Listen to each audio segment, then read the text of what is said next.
Nous avons le plaisir de recevoir pour vous une grande intelligence.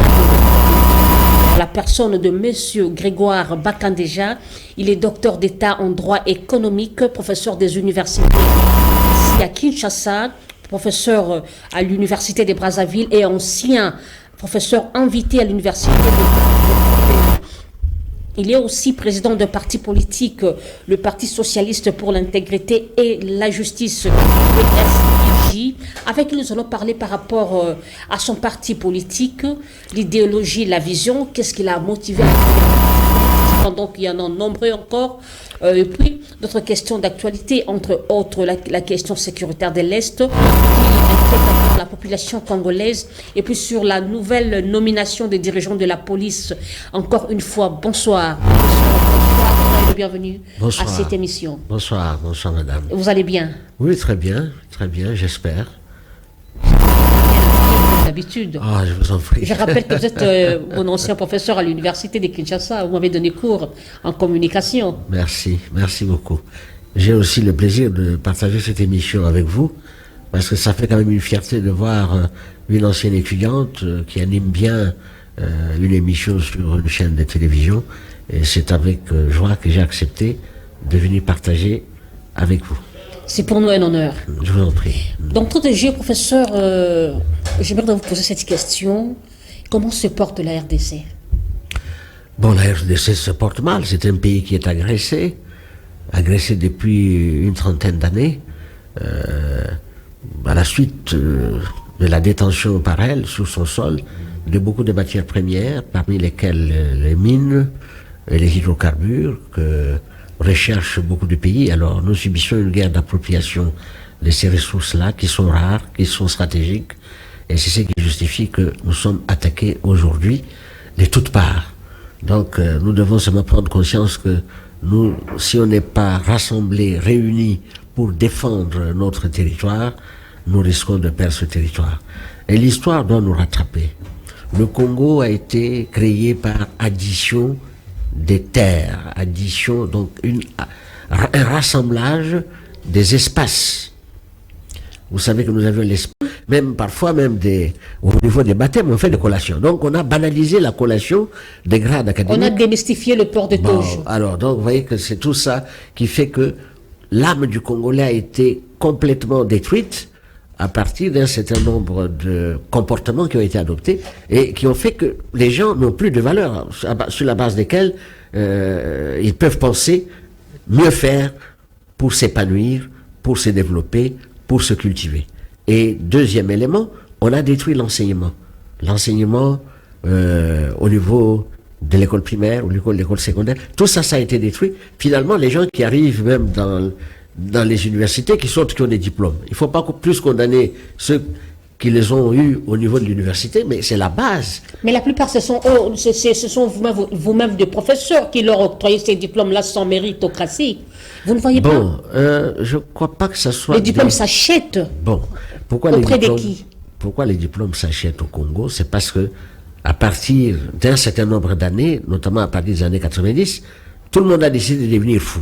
C'est en ce moment-là qu'au niveau de l'enseignement, on opta pour la création des universités dans chaque village, parce que les politiques voulaient que dans leurs villages respectifs, qu'on retrouve des universités pour avoir l'électorat. Et à partir de ce moment-là, il n'y a pas eu de contrôle. Je donne pas un exemple.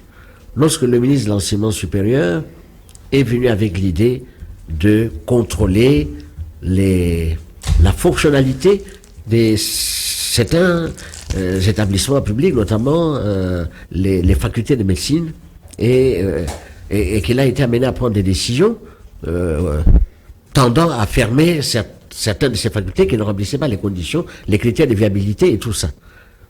C'était tout un tollé général. Mais dans les facultés de médecine qu'on a créées dans chaque village, qui sortent de là? Et ces gens-là, est-ce qu'on peut les considérer comme étant des médecins? La plupart, ce sont des assassins. Parce qu'ils n'ont pas eu les connaissances techniques nécessaires pour pouvoir faire un diagnostic et soigner les malades. Deuxième exemple. On a aussi créé dans les universités, par exemple, maintenant, vous voyez que l'on a créé le parti en parlant de la justice, etc. On a créé plusieurs facultés de droit dans le pays. Il y en a au moins, maintenant il y en a plus de 60. Quand j'étais doyen à la faculté de droit à Kinshasa, des années 2003-2008, il y avait 52 facultés des droits. Mais qui enseignait dans ces facultés-là? 52 facultés. Des gens qui n'avaient pas qualité. Alors, en ce moment-là, vous n'allez pas vous plaindre. Quel était votre apport en tant que professeur de grand nom, en tant que professeur attitré? Est-ce que vous n'avez pas eu le temps de déplorer et de décrier cette situation? Non, là, on a toujours décrié ça. On a toujours décrié qu'il faut que l'État cesse avec cette politique-là qui a commencé depuis les années 90. Ce n'est pas aussi une question de la culture managériale par rapport à une personne qui tient les commandes du ministère de l'enseignement supérieur qui n'est pas professeur. Non, mais non, c'est pas lié à ça. La politique gouvernementale est décidée. Ce sont les orientations qui sont données et les ministres sont là pour appliquer les grandes décisions qui ont été prises au niveau de la politique gouvernementale. Donc ce n'est pas lié à des diplômes, ce n'est pas parce qu'un médecin est au ministère de la Santé que tout va marcher, ce n'est pas parce qu'un professeur est au niveau de l'enseignement supérieur que tout doit marcher. C'est un problème de management, mais en suivant les politiques qui sont fixées par le gouvernement. Donc c'est à ce niveau-là qu'on doit penser ça. Et ça doit se remarquer même au niveau de la structuration même du gouvernement. Si vous voulez privilégier un enseignement de qualité, il faut avoir un ministère de l'Éducation nationale qui intègre tout et qui oriente à travers les programmes. C'est comme ça que ça se fait dans des États normaux. Mais comme au Congo, tout le monde veut être ministre, etc., on saucissonne les ministères.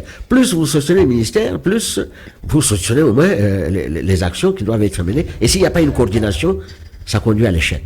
Donc voilà, ce sont ces éléments-là qui font que dans beaucoup de pays, il y a toujours ce qu'on appelle les services d'intelligence, et les services d'intelligence ne sont pas composés que des gens qui ont des gros diplômes.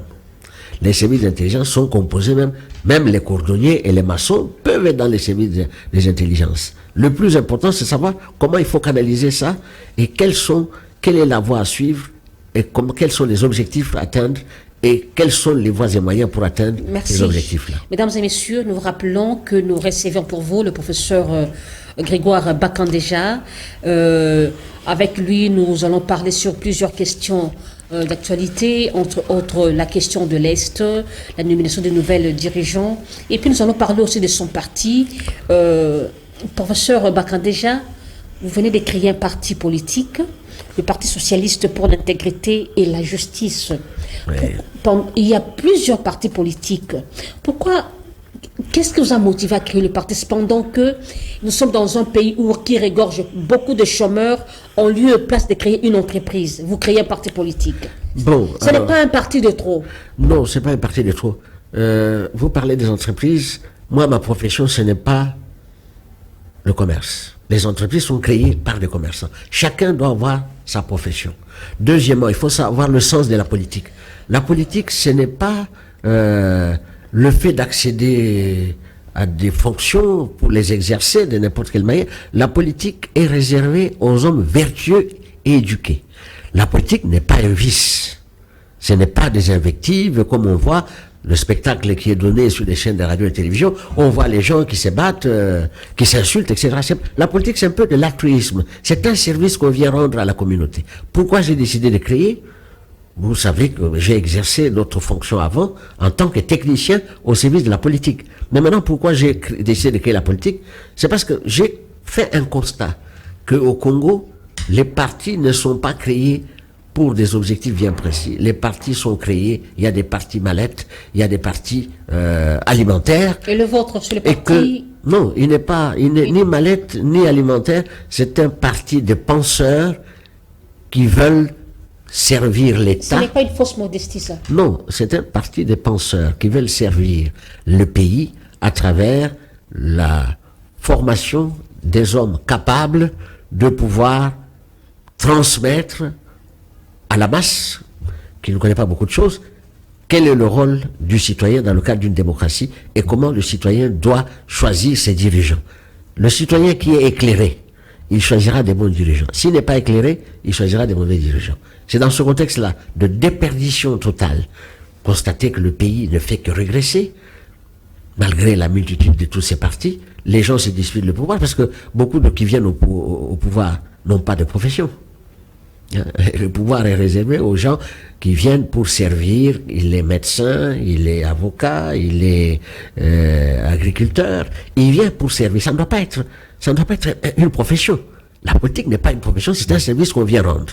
Alors nous voulons faire changer les choses en inculquant aux jeunes des bonnes manières et en leur disant, pour aller en politique, il faut savoir qu'est-ce que vous allez chercher là-bas, quelles sont les missions qui vous sont dévolues et comment vous pouvez faire pour que la société puisse changer, parce que l'objectif, conquérir le pouvoir, c'est bien, mais pas le pouvoir pour le pouvoir, c'est conquérir le pouvoir pour transformer la vie des hommes. Et ça doit être mieux compris pour que demain, les gens ne fassent pas beaucoup d'erreurs dans les choix des dirigeants. Mais vous ne croyez pas que ce que vous dites là est le contraire à ce que nous vivions aujourd'hui? Les gens créent le parti politique pour s'enrichir. Les gens disent que non, petit nangaï, moutou nangaï, donc la politique parce que là-bas l'argent est rapide et plus vite. Mais ça, c'est la politique des australopithèques, c'est pas la politique des hommes. Les gens qui viennent en politique, c'est pour aider à voir la société évoluer. C'est ça qui se fait ailleurs. Alors, vous avez dit tout à l'heure que j'enseigne à Brazzaville ou en Côte d'Ivoire chez les Noirs. Mais quand je vois le comportement de ces gens-là dans leur démocratie par rapport au Congo c'est un chaos total. C'est un chaos. Alors il ne faut pas laisser ce chaos-là, parce qu'on se moque de nous partout. On se moque de nous. Notre démocratie à la congolaise, elle ne peut pas être enviée par d'autres personnes. Quelle est l'idéologie de votre parti? Mais l'idéologie, c'est bon.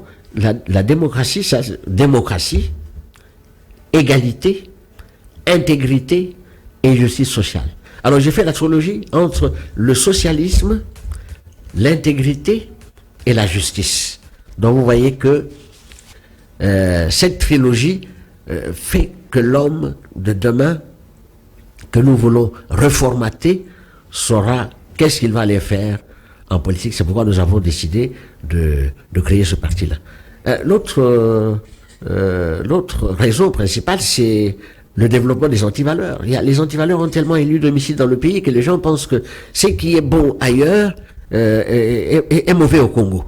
Alors donc, on ne peut pas construire une démocratie sans qu'elle soit basée sur des principes et des règles qui gouvernent les cités, les États dans le monde.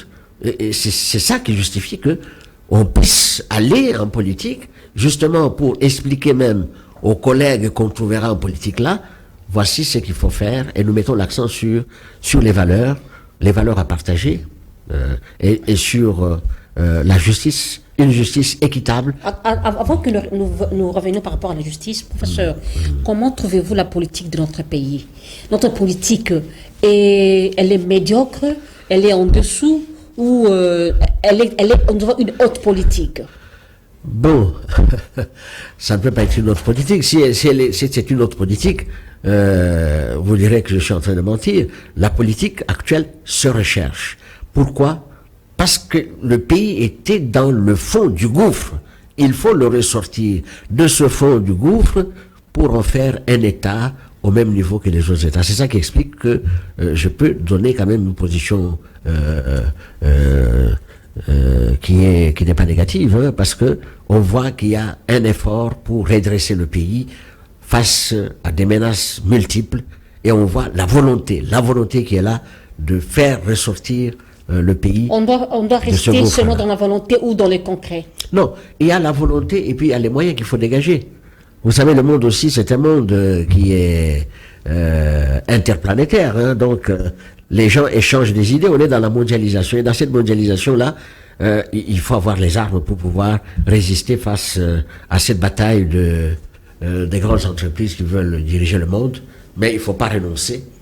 Il faut mettre le peuple au travail, donner le goût du travail. Une des valeurs aussi qu'il faut mettre dans la tête des gens, c'est qu'il faut avoir le goût du travail. Or, au Congo, on a constaté que les gens ne veulent pas travailler. Je donne un exemple. Dans l'agriculture, où il n'y a pas du travail. Non, il y a du travail. Il faut nuancer, professeur. Non, je prends par exemple, c'est très simple. Pourquoi les Congolais ont faim? Les Congolais ont faim parce qu'ils disent qu'ils ne trouvent pas à manger. Par exemple, à Kinshasa, vous aimez manger le foufou, non? Effectivement, la boule nationale. Mais la boule nationale, mais comment on l'acquiert? C'est à partir du travail dans les champs. Est-ce que les Congolais aiment les travaux des champs? Moi, je vous informe, par exemple, que la plupart des champs que nous avions C'est à l'époque où nous avions des réfugiés dans notre pays. Les vrais agriculteurs venaient d'Angola, c'était les réfugiés angolais qui étaient dans le Congo central, dans le Kasaï et ailleurs.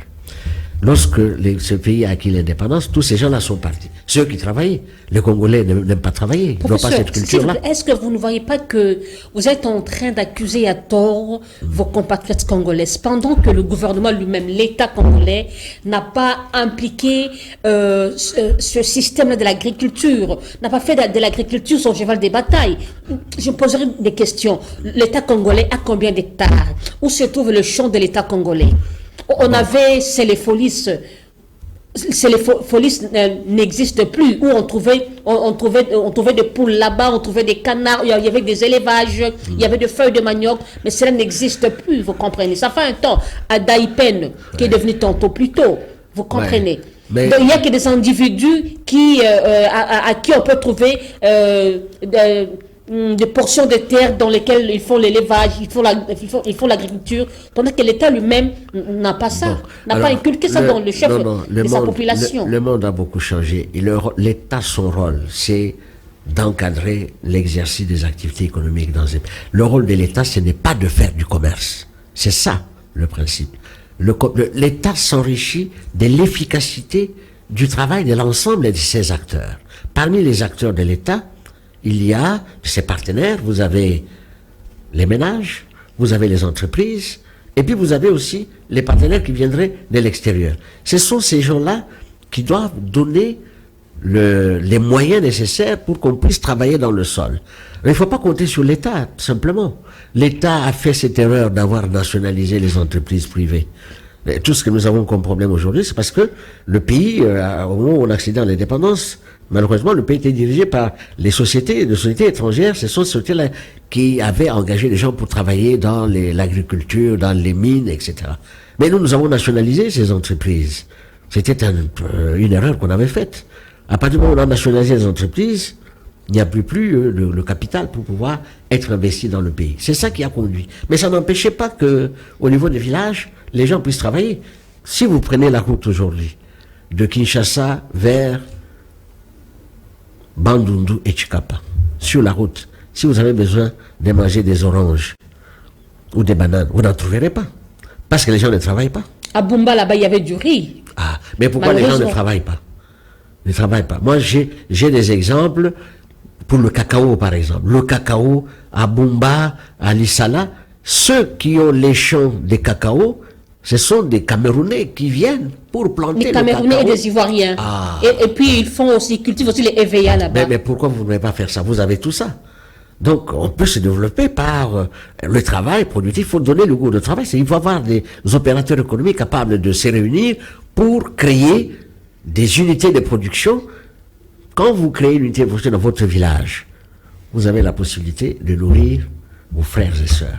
C'est pourquoi moi j'apprécie le programme de 145 territoires-là.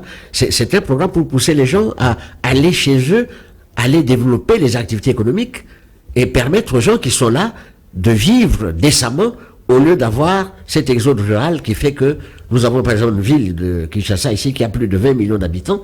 L'espace devient difficile à vivre. Hein. Donc, il y a l'exode rural qui bat son plein. L'agriculture peut nous aider à résoudre beaucoup de problèmes. La pêche, nous avons un fleuve qui a des poissons qui meurent de vieillesse. Qu'est-ce qui empêche aux Congolais d'avoir des bateaux pour aller pêcher? Est-ce que l'État interdit aux Congolais de faire ça? Donc il ne faut pas rentrer dans un système, on n'est pas dans un système communiste où tout doit être produit par l'État. Mais lorsque vous dites que non, l'État n'interdit pas aux Congolais de faire ça, mais c'est le même l'État qui est devenu bourreau pour son peuple, non? Oui, l'État est devenu bourreau pour des petites erreurs. C'est pourquoi nous avons dit dans notre... L'État bouffe son peuple fils. Oui, c'est pas l'État qui bouffe son peuple. Ce sont les individus qui sont au service de l'État, qui sont plongés dans la corruption, la concussion et les détournements des deniers publics. Et ces gens ne sont pas mis hors d'état de lui. C'est l'une des raisons qui justifie qu'il faut qu'on applique les lois. Et les lois en matière de détournement et tout ça, ces lois-là existent. Il ne suffit pas de condamner les gens. Il faut récupérer ce que les gens ont mis dans leur poche. Et en ce moment-là, la conscience reviendra. Donc, notre parti, c'est un cri d'alarme, un cri de détresse pour pousser les gens à penser leur pays, parce qu'on ne vit pas pour soi, on vit pour les générations futures. Professeur, votre parti, vous martelez aussi par rapport à l'intégrité et la justice. Oui. J'aimerais vous poser cette question. Est-ce que les membres du gouvernement qui sont actuels, nommés, ils sont intègres? Mais je ne peux pas les juger à partir des mots. Il faut les juger à partir des actes. Si un membre du gouvernement... La majeure partie sont reconduits, hein? Plusieurs sont reconduits. Non, mais la reconduction, ça dépend du système dans lequel on se retrouve. Hein. Vous savez que le système de formation du gouvernement au Congo, c'est un des systèmes les plus complexes. C'est une coalition gouvernementale qui est née pour gouverner. Il n'y a pas de majorité qui soit issue des élections, comme ça se fait dans d'autres pays. Alors en ce moment-là, le partage se fait sur la base des quotas. Tel parti doit avoir tel nombre de gens, tel parti doit avoir tel nombre de gens. Alors ça devient difficile pour même la personne qui décide en dernier ressort de savoir choisir, parce que la personne qui décide en réalité, c'est à la fois le président de la République, mais c'est aussi ceux qui travaillent avec lui dans le cadre de la coalition gouvernementale. Alors, en ce moment-là, il a un peu les mains liées, mais il peut faire des arbitrages nécessaires. Donc, ce n'est pas que on choisit les gens comme dans un gouvernement ou vous avez dans un système, dans un régime présidentiel ou dans un régime semi-présidentiel où le chef de l'État choisit ses gens en fonction de ce qu'il sait des profils des uns et des autres. Professeur, en martelant plus sur la justice, vous insinuez quoi? Comment trouvez-vous la justice de notre pays? Est-ce que la justice marche? Non, la justice est... Je parle du ressenti de la population à l'égard de la justice, pas à l'égard de la justice, à l'égard des décisions qui sont prises au niveau de nos juridictions. Tout le monde se plaint du fait que souvent ceux qui ont tort, c'est ceux qui gagnent, et ceux qui gagnent ne sont pas souvent ceux qui ont le droit de gagner. En ce moment-là, la justice devient inéquitable, elle devient à la tête du client. 2 poids 2 mesures. Alors donc c'est en ce moment-là qu'il faut savoir penser comment faire pour que la justice soit une justice d'équité, une justice de vérité face à des situations qui énervent. Je prends le cas qui justifie d'ailleurs que nous ayons demandé, proposé dans nos programmes, qu'on puisse réviser par exemple la loi sur la propriété privée, sur les régimes matrimoniaux, les successions, parce qu'on constate qu'il y a un désordre. Lorsqu'un père décède et qu'il laisse une fortune, vous voyez le drame. S'il a plusieurs enfants, c'est devant les tribunaux que cela se règle et finalement le bien laissé par le père disparaît. Lorsque vous regardez ceux qui se disent propriétaires, leur comportement après leur décès, même s'ils n'ont pas d'enfants, vous voyez qu'il y a dépérissement total. Or, dans d'autres pays, on règle les problèmes en amont. On règle les problèmes en amont. C'est-à-dire qu'on va dire, par exemple, dans le système des régimes matrimoniaux, il y a plusieurs régimes, séparation des biens, communauté des biens et communauté réduite aux acquêts. En ce moment-là, les époux sont protégés par le droit et dans la mise en œuvre, on voit aussi la protection juridique. Mais ce n'est pas ce qu'on voit dans le cas qui nous concerne. Beaucoup de gens qui perdent leurs biens, il y a plusieurs jugements qui s'interposent, qui se contredisent. Il y a un grand travail qu'il faut faire au niveau de la justice, la formation des juges, etc. Et dans d'autres pays, on ne devient pas juge comme ça ou avocat sans avoir été dans une école de formation hein, pour approfondir les connaissances et savoir qu'on ne vient pas apprendre sur le tas. Si vous venez apprendre auprès d'un juge dont les comportements ne sont pas très orthodoxes, mais il vous transmettra un héritage que vous allez traîner avec pendant plusieurs années. C'est cette question. C'était, je crois, en 2017 ou 2018, Oui. il y avait eu de faux magistrats qui ont été détectés. Oui. Cependant qu'ils déjà, ils prestaient comme magistrats, ils touchaient, je ne sais pas comment on les appelle, leurs honoraires, je ne sais pas. Oui. Et après 5 ans d'exercice, 10 ans, ils étaient dénichés. Maintenant, la question dont je me pose, à qui incombe le faute? Au ministère de la Justice? Comment est-ce qu'ils étaient arrivés là-bas? Bon, alors ça c'est... Un agronome, subitement, il devient un magistrat, il commence aussi à prester, et après 10 ans, il a été déniché. Comment? À qui la faute? Non, ça participe de la destruction de la société congolaise qui a été programmée depuis plus de 50 ans. Qu'est-ce qu'il fallait détruire? Il fallait détruire l'enseignement. On a détruit l'enseignement, l'école primaire et tout ça. Ça a été détruit. On a détruit la santé, plusieurs infrastructures en matière de santé ont été complètement détruites. On a détruit l'âme du Congolais en lui-même en développant davantage la corruption et tout ça. Et ça, c'est le système qui a été institué jusque-là. Le fait qu'on arrive à nommer des gens qui n'ont pas fait des études de droit, même des criminologies, des magistrats, c'est du non-sens. Et on retrouve aussi, même dans les professions d'avocats, il y a des gens qui n'ont jamais fait des études de droit, qui se retrouvent avocats. Et tout ça, c'est un problème de discipline qu'il faut avoir et des sanctions pour que certaines professions soient protégées. Les professions, par exemple, juridiques sont des professions les plus importantes sur lesquelles on devait mettre l'accent. Mais là, il y a un peu de légèreté et il faut donc faire ce travail. On fait beaucoup d'états généraux. C'est pas la défense aussi de l'État congolais. Non, c'est lié à la prolifération des universités. Vous savez, je venais de vous en parler, on a créé plusieurs facultés de droit dans le monde. Mais qui enseigne dans ces facultés-là? Pratiquement dans chaque territoire, il y a une université. Mais qui enseigne là? Qui va aller enseigner? Et ces gens, quand ils terminent, ils ont des diplômes, ça devient des diplômes légaux. Donc vous voyez que ça, c'est un grand problème que nous avons. Comment on peut arriver à ne pas multiplier autant de facultés de droit, mais de les réunir pour avoir des grands espaces où on peut former des gens qui répondent aux critères. Et tout ça, c'est lié à la balkanisation dont on parle. La balkanisation, c'est dans plusieurs domaines. Hein.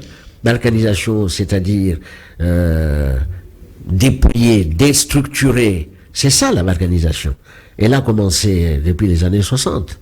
Professeur. Et maintenant, vous êtes dans une balkanisation complète, balkanisation du Congo, etc. Mais la balkanisation est dans les esprits. Quand vous n'êtes pas unis, vous n'avez pas la solidarité, vous n'avez pas la même âme, mais vous créez des problèmes. Vous voyez tout ce que... Vous venez de parler de l'ex-province de l'Équateur. Hein, et qui saucissonnait en combien?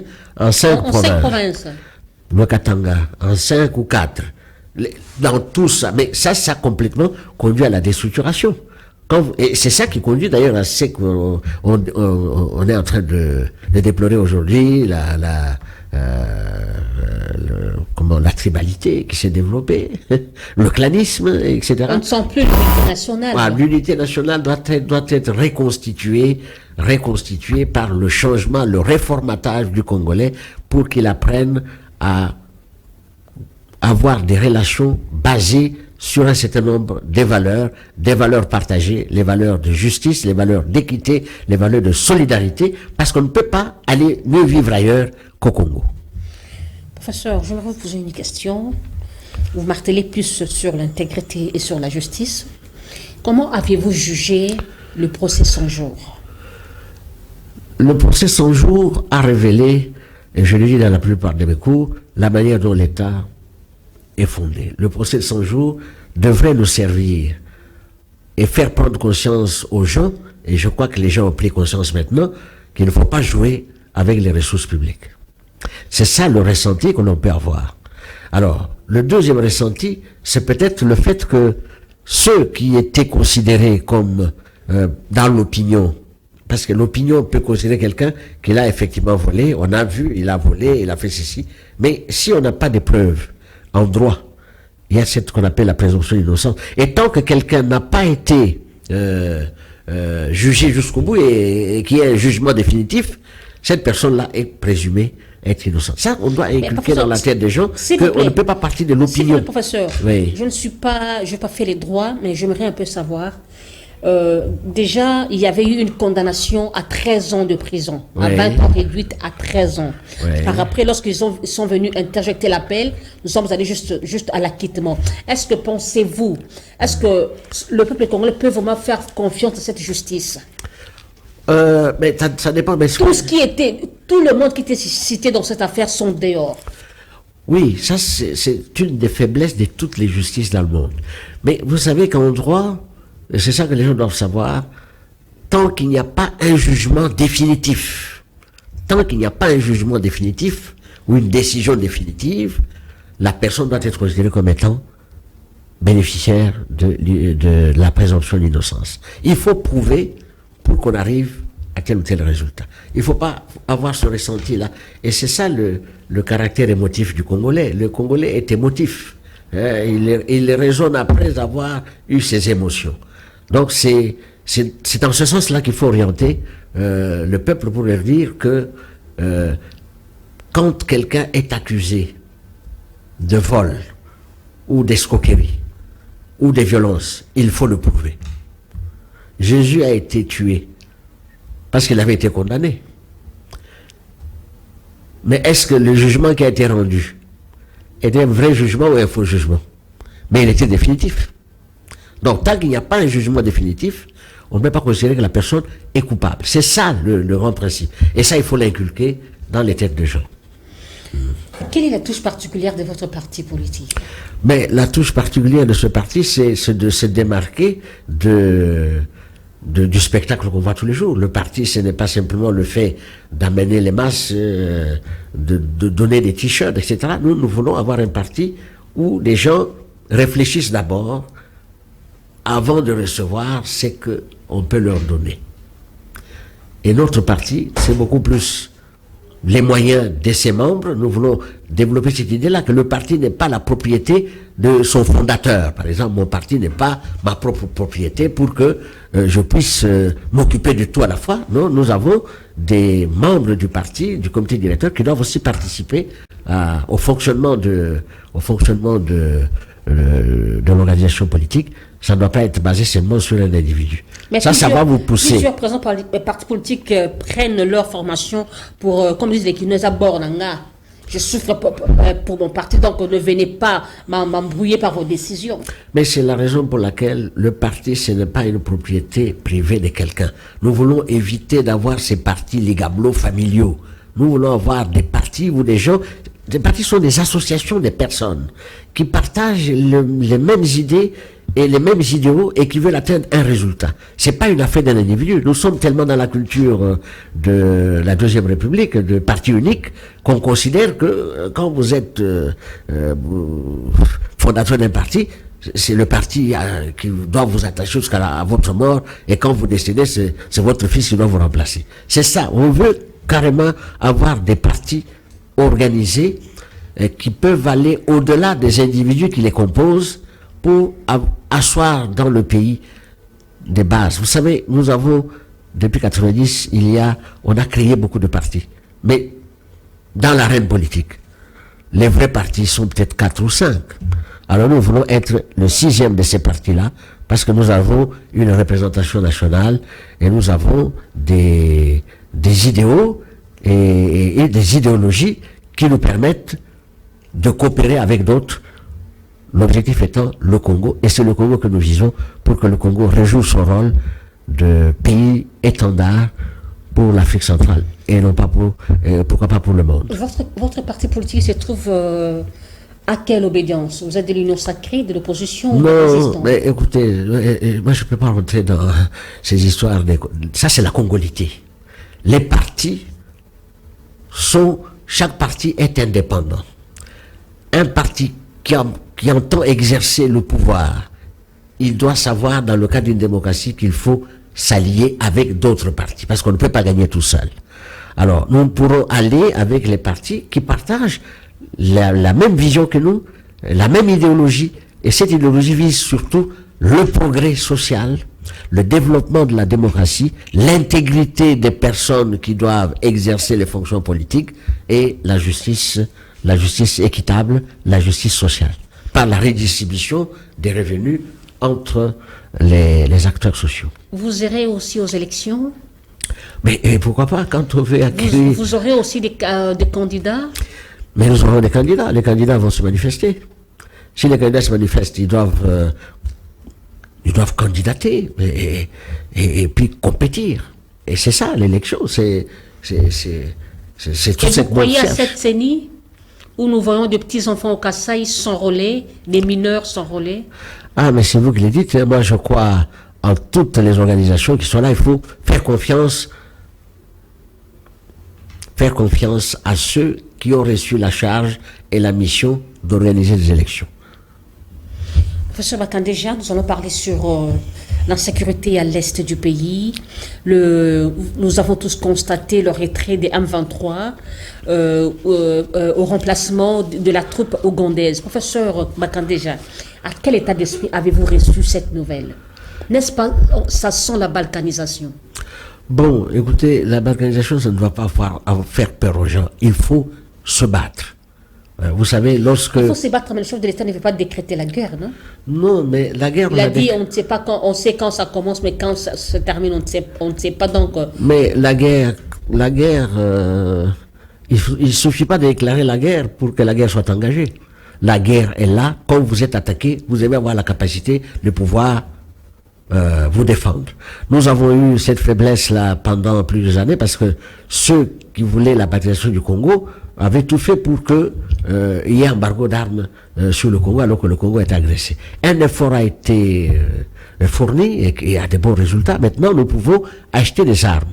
Et si vous voulez gagner une guerre, mais il faut avoir la capacité de vous défendre. C'est ce qu'on fait.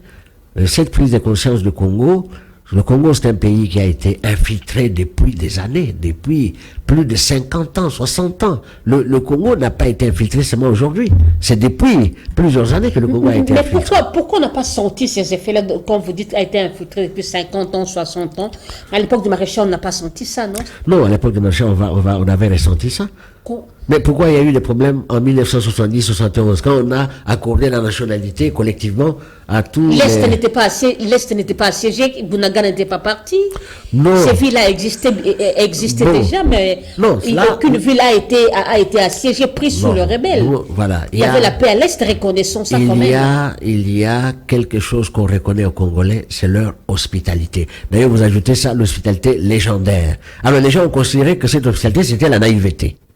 Le fait d'accueillir les gens. Et le Congolais a développé en lui l'amour vis-à-vis de l'étranger plus que vis-à-vis de son propre concitoyen. Et les gens ont profité de cela. C'est pourquoi on a monté les gens et tout ça. Mais la guerre n'a pas commencé qu'aujourd'hui.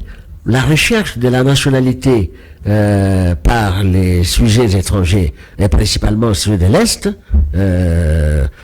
d'origine rwandaise, et ougandaise, moins ougandaise, surtout d'origine rwandaise, est liée d'abord à l'histoire. Nous avons eu une histoire commune avec la colonisation belge.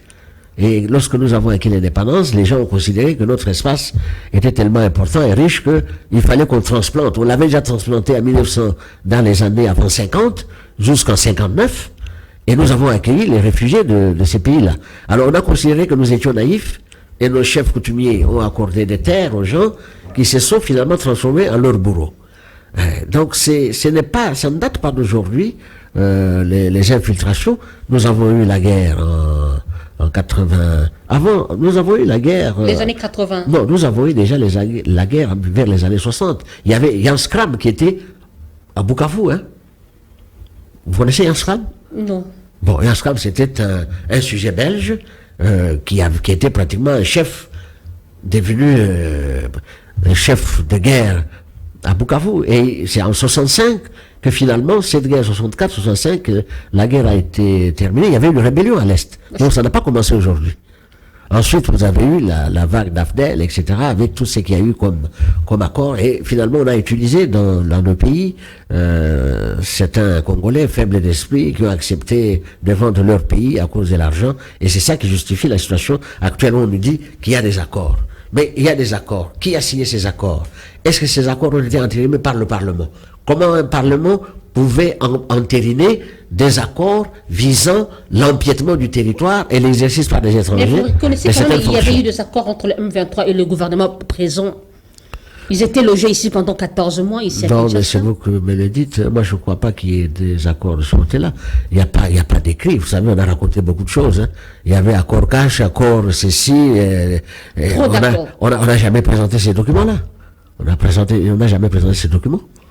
Donc moi je dis, il faut pas toujours, il y a comparaison n'est pas raison. Il faut pas toujours comparer ce qu'il y a à comparer. Nous savons par exemple que nous avons commis beaucoup d'erreurs avec cette histoire d'accord d'Addis Abeba.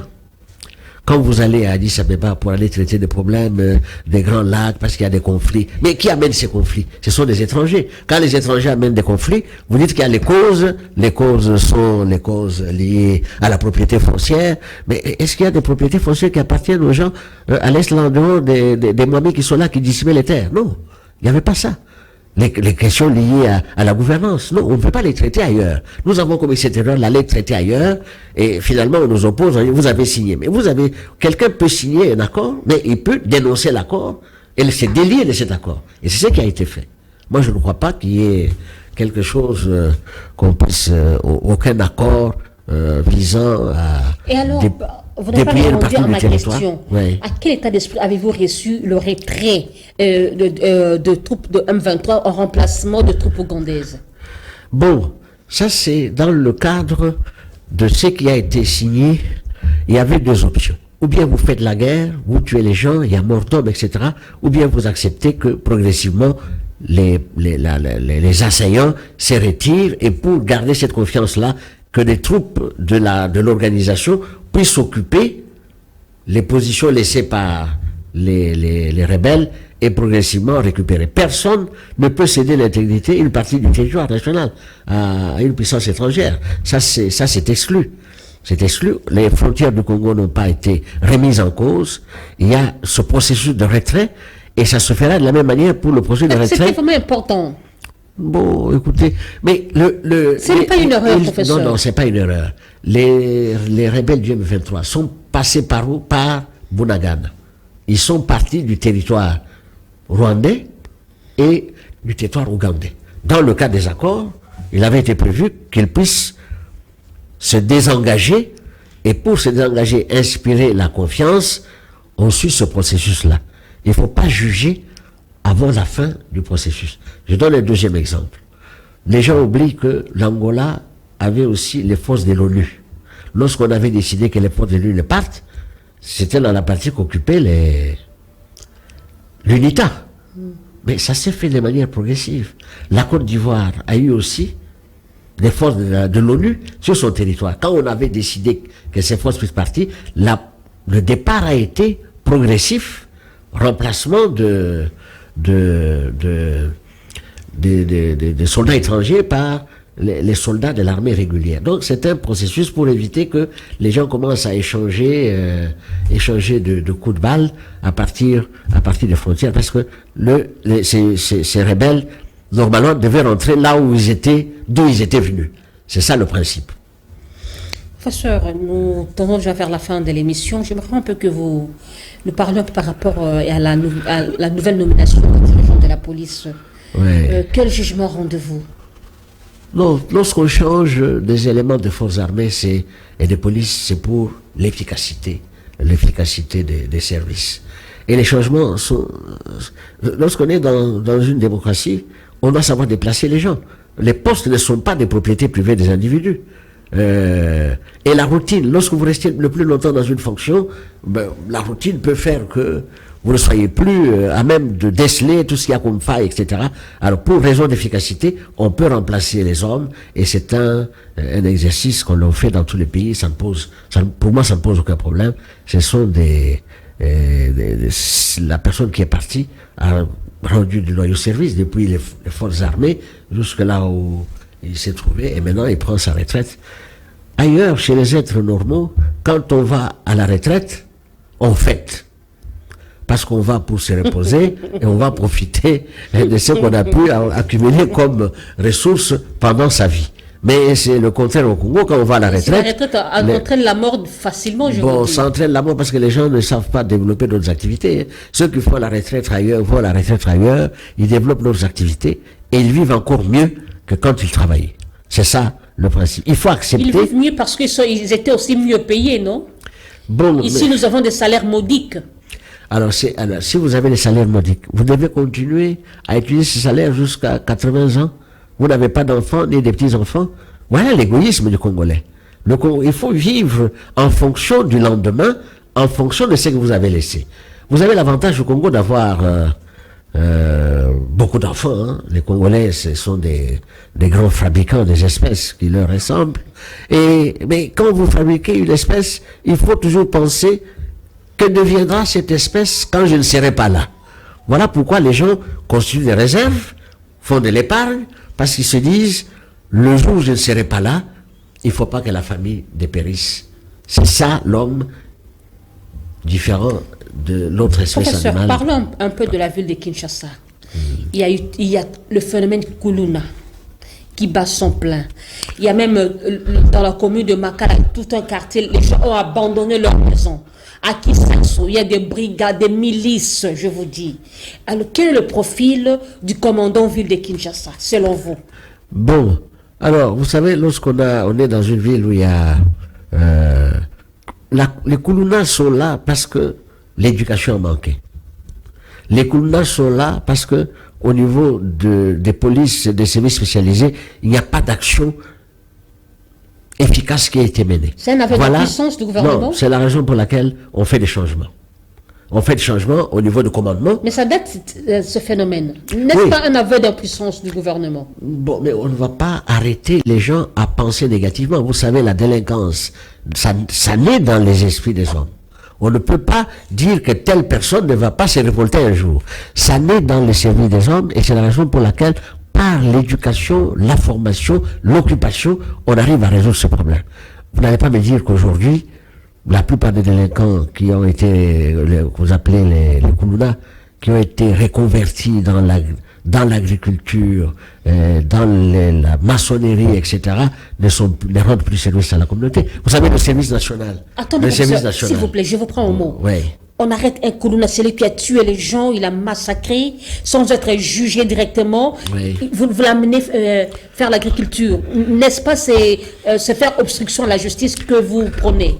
Bon, écoutez, la justice, c'est pas seulement pour condamner. C'est aussi pour rééduquer. Quand on a été condamné, on doit aller faire la rééducation. Sans jugement? Non, sans jugement quand il y a flagrance. S'il y a flagrance, on doit condamner et amener en prison. Alors, le problème que nous avons au Congo, c'est un problème réel, toujours dans le cadre de l'idée de balkaniser le Congo, de rendre le Congolais des gens de rien. On a été très vite en besoin en disant, comme on parle de la suppression de la peine de mort, on supprime la peine de mort. Plus on a supprimé la peine de mort, plus il y a eu des tueries, il y a eu des rébellions, parce que les gens se disent, comme il n'y a pas de peine de mort... Le droit de l'homme. Oh, mais les droits de l'homme, aux États-Unis, il n'y a pas de droits de l'homme? Il y a la peine de mort. Hein? C'est un exemple. La plus grande démocratie dans le monde, c'est les États-Unis. La peine de mort. Mais le comble est que nous avions connu l'opération Likoff ici. Il y a eu des innocents qui ont été tués aussi. Oui, mais opération, il ne faut pas comparer des situations accidentelles avec l'organisation de la société. J'ai dit tout simplement que plus le Congolais est fouetté, je prends par exemple pour le code de la route, vous n'étiez pas encore très grande à l'époque, vers les années 99-2000, dans la ville de Kinshasa ici, tous les chauffeurs respectaient le code de la route.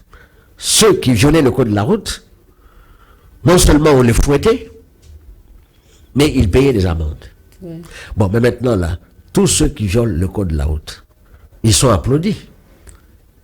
Mais entre-temps, il y a mort d'homme. Il faut donc sanctionner et éduquer. Moi, je pense, par exemple, le ministre des Transports devait organiser un jour, peut-être un dimanche sans transport. Prendre tous ceux qui conduisent les véhicules au Congo, les amener pour leur apprendre le code de la route, même un dimanche sans véhicule. En ce moment-là, les gens ne vont pas prendre prétexte qu'ils ne connaissent pas le code de la route pour le violer. Vous voyez? On peut aussi imaginer, ailleurs, plus on viole le code de la route, plus ça rapporte à l'État. Vous avez des amendes à payer. On peut par exemple placer des services de la DGRAD, etc., dans des carrefours, partout, avec des machines. Vous violez le code de la route, on prend le véhicule, on amène ça quelque part à la fourrière, vous payez, et si vous avez Et vous avez tué quelqu'un, en ce moment-là, on doit organiser des procès pour qu'on puisse sanctionner les gens. Parce qu'on voit comment les gens sont ramassés sur les chaussées au Congo et personne ne s'en émeut. Et ces policiers, vous savez, il y a aussi un travail qu'il faut faire au niveau de la police. Vous avez dit qu'il faut qu'il y ait un changement.